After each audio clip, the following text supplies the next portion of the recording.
السلام عليكم طلابي اللزاز العزاز الحلوين الطعمين. اهلا بيكم مرة تانية على قناة مستر علاء يوسف. وحلقة النهاردة هتبقى موجهة شوية لطلاب الصف الثالث الثانوي بعنوان ابدأ ثانوية صح. هنحاول على قدر الامكان اننا ننقل فيها خبراتنا وخبرات الدفعات اللي فاتت عشان الدفعة الحالية تقدر تستفيد منها على قدر الامكان. طب اقول لكم يلا ما نضيعش وقت. لو هنتكلم يا جماعة في الموضوع بتاع النهاردة على خطوات معينة، أول خطوة لازم نهتم بيها جدا اللي هو الراحة النفسية، إن أنا ما أحطش نفسي تحت ضغوط أكتر من اللازم. وأول موضوع هنتكلم فيه النهاردة يا جماعة مع بعض هو موضوع الراحة النفسية. أنت كطالب لازم تكون عارف إن حياتك بشكل عام مكونة من عدة مراحل. الثانوية العامة ما هي إلا مرحلة من مراحل حياتك، قد تكون مرحلة مهمة بس مش هي الأهم. لازم تكون حاطط في اعتباراتك كده عشان خاطر ما تحطش نفسك تحت ضغط أكتر من اللازم. لازم السنة كلها سواء في دروسك سواء في مذاكرتك سواء في تعاملك مع الناس تبقى هادي وراسي ومركز.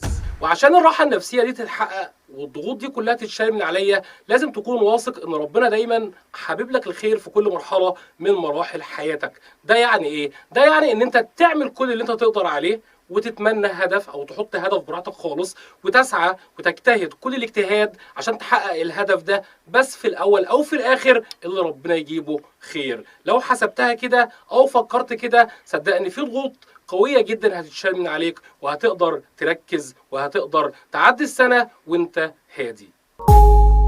تمام. في تفاصيل صغيرة بس مهمة جدا، وليكن لو هتكلم عن المكان اللي انت بتذاكر فيه. المكان اللي انت بتذاكر فيه لازم يكون مكان مريح لك الراحة النفسية والراحة البدنية. يعني مثلا على قدر الامكان ما تختارش الأوضة اللي على الشارع مثلا اللي طول الوقت فيها دوشة. تمام. ما تختارش كرسي مثلا انت لما بتيجي تقعد عليه ما بيبقاش مريحك، لا لازم تكون قاعد على مكتب مريح جدا بالنسبه لك. والموضوع ده مهم، يعني ما تكسلش ان انت ممكن تقعد اول اسبوع شهر كامل لحد ما تستقر على القعده اللي بتبقى مريحاك او لحد ما تستقر على المكان اللي انت نفسيا بتبقى مرتاح فيه ومفيش اي قلق جاي لك من بره. دي مهمه جدا. ومهمه جدا قبل ما تقعد تذاكر تكون مجهز كل حاجتك، مش كل دقيقه هقوم عشان ادور على قلم رصاص، لا كمان شويه هقوم عشان اجيب الاسنان خلصت، لا شويه هقوم عشان خاطر الكتاب بتاع المراجعه ما جبتوش. قبل ما تقعد على المكتب اللي اتفقنا ان هو يبقى مريح جدا ليك في المكان المريح جدا والهادي جدا بالنسبه ليك، يا ريت تكون مجهز كل حاجتك مره واحده عشان مش كل دقيقه او دقيقتين تفصل الحاله اللي اتكونت عندك وتقوم تجيبها. هرجع تاني معاك لموضوع الهدوء وموضوع الراحة النفسية. ابعد عن أي حاجة توترك، ابعد عن أي حاجة تقلقك، ابعد عن أي حاجة تعطلك. تعطلك تعطلك تعطلك. أهم حاجة أو أكتر حاجة ممكن تعطلك كطالب أو كإنسان بشكل عام السوشيال ميديا. تليفونك عارف لو تكهربه هيبقى افضل. تقول لي طب استنى، طب الجروبات بتاع الواتساب اللي انا مشترك عليها، الجروبات بتاع الماسنجر اللي انا مشترك عليها، خلاص يبقى مهم جدا تكون حاطط في اعتباراتك او تقدر تتحكم في نفسك ان انا لو هستخدم سوشيال ميديا مستخدم سوشيال ميديا لهدف ما. يعني ما اقعدليش 4-5 ساعات على اليوتيوب كل يوم الا في حالة واحدة بس، لو انت بتتفرج على قناتنا. غير كده لا، كفايه قوي جروبات الواتساب والماسنجر اللي انت مشترك عليها. لازم تتحكم في استخدامك لتليفونك عشان خاطر دي اكتر حاجه ممكن تضيع وقتك السنه دي، واحنا متفقين ان احنا ان شاء الله مع بعض هنستغل وقتنا السنه دي الاستغلال الامثل. نتنقل لنقطه تانية مهمه جدا يا جماعه، جدا جدا جدا، الصحبه. خليك مركز جدا في الاتنين تلاتة اللي انت بتمشي معاهم طول السنة، بتروح معاهم الدروس، بتتناقش معاهم، بتسألهم.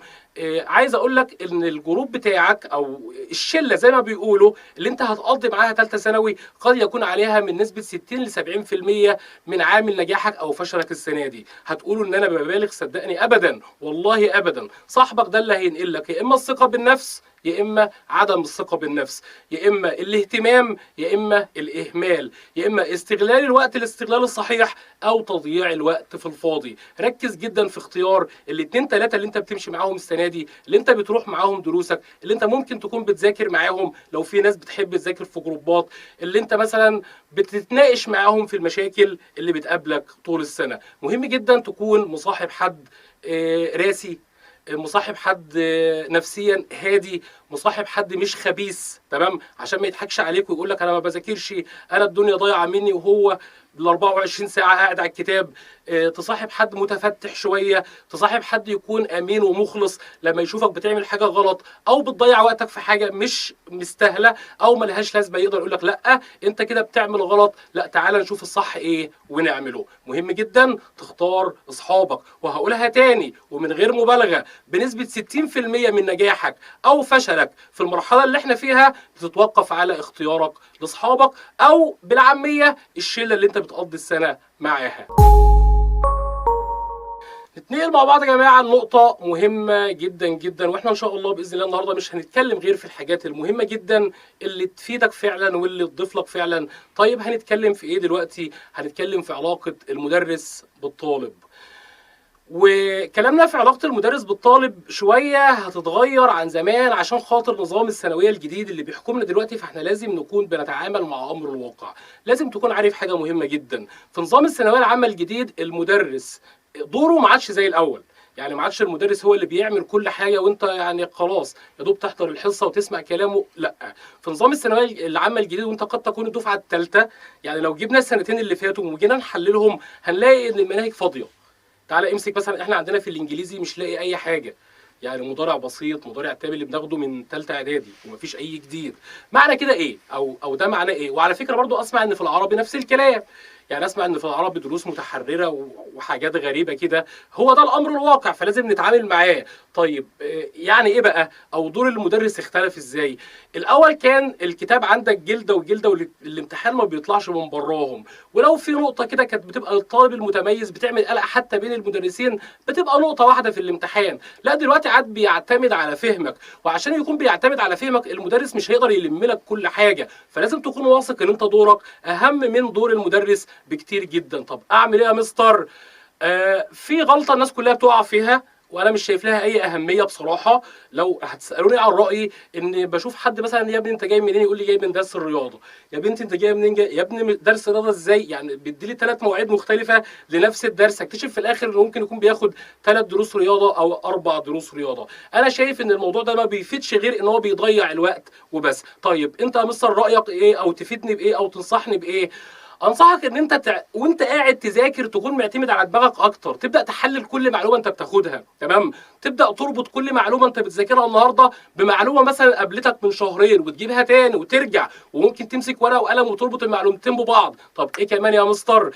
اللي انا شايفه زي ما انا قلت لك في المناهج مش هتلاقي اي حاجه جديده في اي ماده، اللي انا شايفه ان الموضوع بقى افكار ما بقاش معلومات. يعني ايه بقى افكار؟ انا مثلا عندي في الانجليزي لو هاجي اتكلم عن المضارع التام، ما انتوا حافظينه من ثالثه اعدادي، فالافضل بقى ان انا بقى بدل ما اقعد اشرح المضارع التام في حصتين ثلاثه او اقعد ساعتين ثلاثه اذاكر في المضارع التام اللي انا اوريدي حافظه صم، ان انا احل عليه كتير. فانا وجهه نظري الشخصيه الافضل من ان انت تاخد درسين ثلاثه اربعه، ان انت تجيب كتابين ثلاثه اربعه. ومعظم الكتب دلوقتي بتنزل بحلولها، فانت ممكن تذاكر مثلا الوحده الاولى في التاريخ، في الجغرافيا، في اللغه الفرنسيه، في اي حاجه، وبعد كده تيجي تطبق تحل مثلا التمرينات اللي على الوحده الاولى، وبعد ما تخلص تيجي ورا تشوف كم واحده عندك صح كم واحده غلط. طب لو الجمله غلط طب انت فهمتها ولا لا؟ طب لو ما فهمتهاش هنا بقى ترجع للمدرس. عايز اعرفك حاجه مهمه جدا، المدرس في نظام الثانويه العامه الجديد ما هو الا مرشد وبس، والدور الاكبر عليك انت كطالب. يلا مع بعض نتنقل لنقطة مهمة جدا وهي العشوائية. بص، العشوائية في أي مجال، مش بس في المذاكرة أو بس في الثانوية العامة بتأدي لنتيجة مش كويسة، لا، العشوائية في أي مجال بتأدي لنتيجة مش كويسة. طب أعمل إيه؟ لازم تكون عارف أنت بتعمل إيه، يعني مش هدخل كده أوضة المذاكرة المادة أول كتاب يقابلني قشطة هو ده، لا، يعني مش لذيذه دي. لا، لازم تكون عارف انت هبدا بكذا، انا مقصر في كذا فلازم ادوس في الاسبوع ده اكتر. ناس دايما بتروح للمواد اللي بتحبها. طب انت خلاص انت مثلا بتحب وليكن ماده التاريخ، تمام، فانت كل ما تدخل الاوضه عشان ما تحطش اي لود على نفسك او اي ضغط على نفسك تجيب كتاب التاريخ، طب ما انت اوريدي كويس في التاريخ، يعني شوف ماده انت مش كويس فيها. يعني خلي مثلا لو انت كويس في التاريخ خلي التاريخ نص ساعه، ومش كويس مثلا في اللغه العربيه خلي اللغه العربيه ساعتين. بلاش عشوائيه، لازم تكون واقف مع نفسك وقفه جاده من البدايات كده، عامل جدول مذاكره، ولازم تكون مركز اكتر على المواد اللي انت ضعيف فيها، المواد اللي انت حاسس ان انت عندك ثقه بالنفس فيها. مش هقول لك اركنها على جنب، بس بالعقل.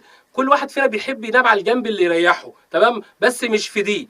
يعني مش عشان خاطر المادة هتمشي معايا وهتبقى لذيذة، والبنت ما شاء الله عليها ربنا يحميها بقالها 4 ساعات نايمة على الكتاب ومزاجها حلو عشان بتحب أو بتحب المادة أو بتذاكر حاجة هي حافظاها صم، دي غلطة كبيرة. دايما معلش تعال على نفسك وجاهد نفسك، وادي الوقت الأكبر للمادة الرخمة بالنسبة لك مش للمادة السهلة بالنسبة لك، وإن شاء الله كله هيبقى تمام في الآخر. وهنهي الحلقة يا جماعة بنفس البداية اللي أنا بدأتها بيها، إن أنا هأكد تاني على الهدوء والراحة النفسية بالنسبة لطالب ثانوية عامة. ابعد عن أي مشاكل. بصوا كل البيوت اللي في الدنيا فيها مشاكل، حاول على قدر الإمكان إنك تكون بارد شوية أو مركز شوية مع نفسك السنة دي أكتر من أي وقت تاني. والأهم طبعا في الراحة النفسية هي علاقتك بربنا، إنك يكون عندك إيمان بالله إن ربنا ما بيضيعش تعب حد. والله ربنا ما بيضيع تعب حد. حتى لو انت تعبت السنه دي وما جبتش طب وما جبتش هندسه وما جبتش او ما حققتش الحلم اللي انت بتحلم بيه، لازم تكون واثق ان ربنا كاتب لك الخير. وفي النهايه يا رب يا جماعه كل واحد فيكم عنده حلم يحققه، يا رب تفرحوا اهاليكم بيكم، يا رب كل واحد بيتمنى امنيه ربنا يحققها له، وان شاء الله باذن الله خير، وان شاء الله باذن الله هتبقى اجمل سنه في حياتكم. اوعى تنسى تعمل لايك وتعمل سبسكرايب لو لسه ما عملتش، عشان اللي عندنا بجد مش زي عند اي حد. سلام عليكم.